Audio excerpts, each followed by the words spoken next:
The man who made corporate dysfunction hilarious is gone.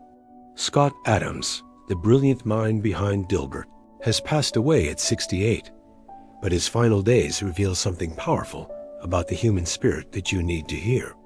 What's up, everyone, and welcome back to the channel.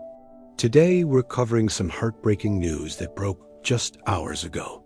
Scott Adams, the cartoonist who spent decades making us laugh at the absurdity of office life, has died after battling prostate cancer. Before we dive in, if you appreciate content that goes deeper than the headlines, hit that subscribe button and turn on notifications. This story is about more than just a celebrity death. It's about legacy, courage, and what it means to create something that outlives you. TMZ reported this morning that Adams passed away at his home after entering hospice care. His ex-wife Shelley broke the news during a live stream on his show Real Coffee with Scott Adams. Just yesterday, she had revealed that Scott's health was rapidly declining and that he was receiving end-of-life care. Here's what really gets me.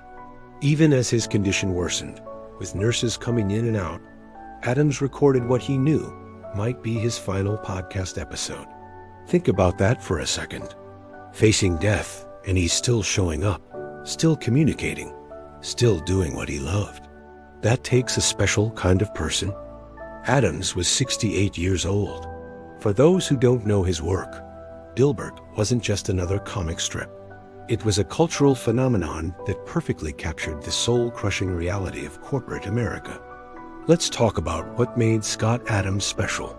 In 1989, he launched Dilbert, a comic strip about a white-collar engineer navigating the bizarre world of office politics, incompetent bosses, and meaningless corporate jargon. It sounds simple, but Adams had a gift for distilling the frustration of modern work life into 4 panels. Dilbert became the voice of millions of cubicle workers who felt trapped in meaningless meetings, subjected to ridiculous management fads, and drowning in corporate speak. The pointy-haired boss became an icon of managerial incompetence. Dogbert, the cynical dog, said what we all thought but couldn't say out loud. At its peak, Dilbert appeared in 2,000 newspapers in 65 countries and 25 languages. It spawned books, an animated TV series, and became required reading in business schools, ironically studying the very dysfunction Adams satirized. What made Adams brilliant wasn't just that he could draw or write jokes. He understood something fundamental about human nature and organizational behavior.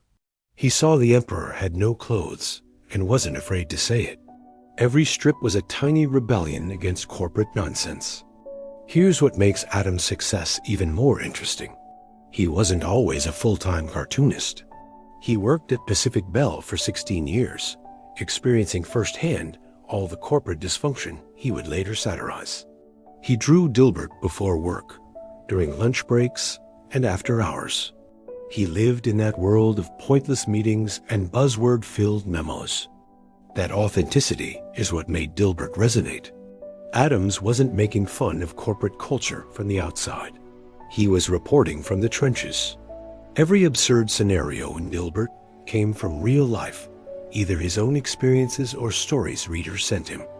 Adams once said that people would send him their real-life office stories, and he couldn't use them because they were too unbelievable for the comic strip. Reality was stranger than fiction. That's the world he captured so perfectly. Beyond Dilbert, Adams was also an author who wrote about success, persuasion, and systems thinking. His book, How to Fail at Almost Everything and Still Win Big, shared his philosophy on goals versus systems, and became a bestseller. He wasn't just a cartoonist. He was a thinker who challenged conventional wisdom.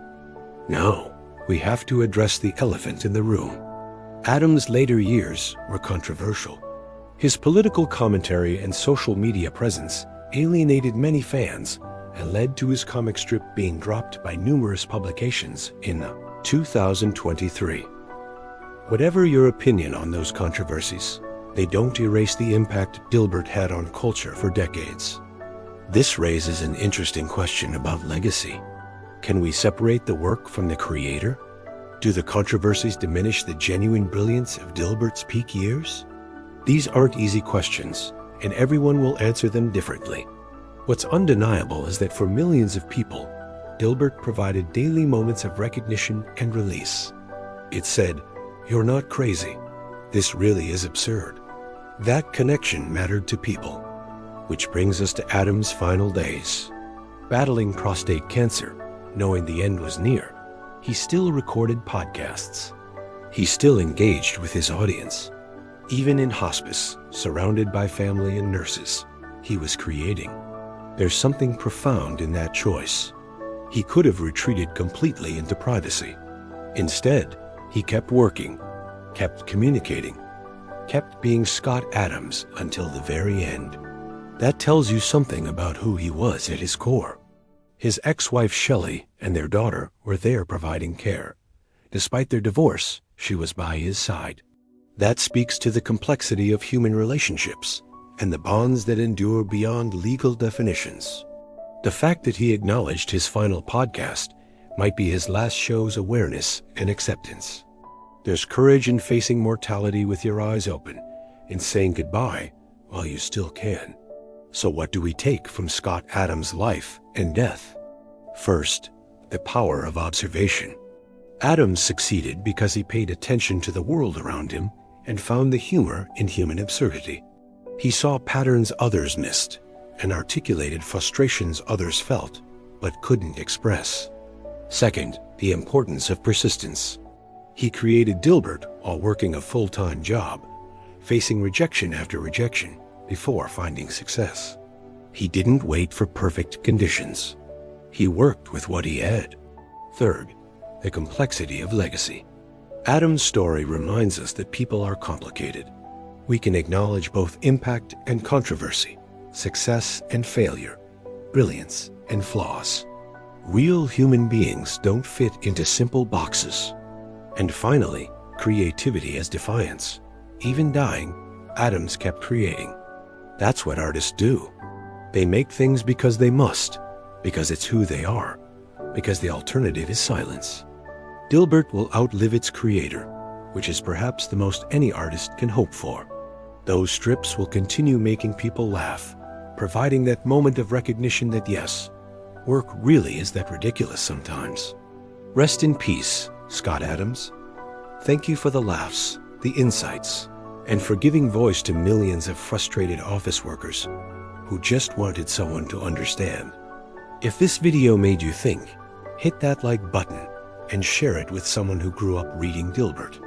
Drop a comment below with your favorite Dilbert strip or what the comic meant to you. And as always, subscribe for more content that goes beyond the headlines. I'll see you in the next one.